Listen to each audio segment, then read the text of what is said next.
Lorsque vous signez un compromis ou une promesse de vente, il peut être intéressant et judicieux pour vous, les acheteurs, d'ajouter certaines informations comme la liste mobilier. On en parle tout de suite? Allez, c'est parti!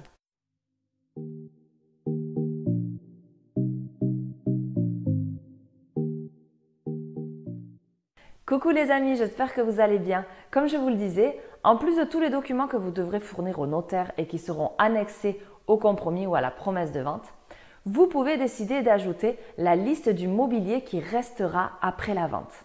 À quoi sert cette liste et quels meubles mentionner? C'est de ça qu'on va parler aujourd'hui. Tout d'abord, vous devez comprendre l'intérêt réel de cette liste.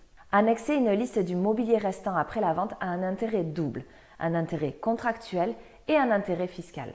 Tout d'abord, un intérêt contractuel parce que ça permet de fixer la liste des meubles que le vendeur s'engage à laisser dans le logement. Tous les éléments doivent être listés en détail. Mobilier de cuisine, mobilier de salle de bain, électroménager, éléments de dressing, etc.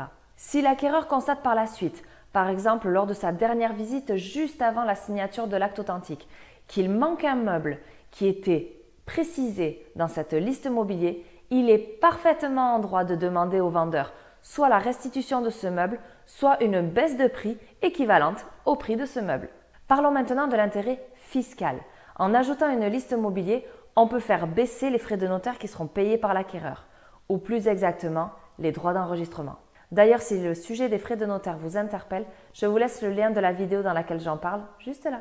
Pour calculer le montant du mobilier listé, il faut prendre en compte leur ancienneté, donc on les évalue comme des meubles d'occasion. Si le vendeur a gardé les factures, c'est encore plus simple. Il suffit d'appliquer un abattement pour vétusté au prix d'achat. Vous pouvez aussi trouver des sites internet qui vous donneront des exemples d'abattements à appliquer en fonction de l'âge des meubles. En résumé, présenter une liste du mobilier restant qui sera annexé au compromis ou à la promesse de vente a plusieurs avantages. Sachez tout de même qu'en règle générale, la valorisation de ces meubles ne dépasse pas les 5% du prix de la vente immobilière.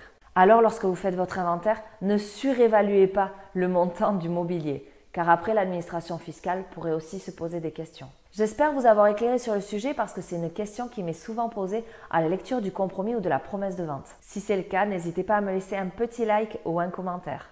Et n'oubliez pas de vous abonner, bien évidemment, à ma chaîne YouTube pour avoir encore plus de conseils immobiliers, que vous soyez vendeur ou acquéreur. On n'oublie pas aussi d'activer la petite cloche, comme ça à chaque fois que je sors une vidéo, vous avez une notification et au moins vous êtes au courant. Sur ce, je vous souhaite une très bonne journée, je vous dis à très bientôt pour une nouvelle vidéo conseil. Prenez soin de vous. Ciao, ciao.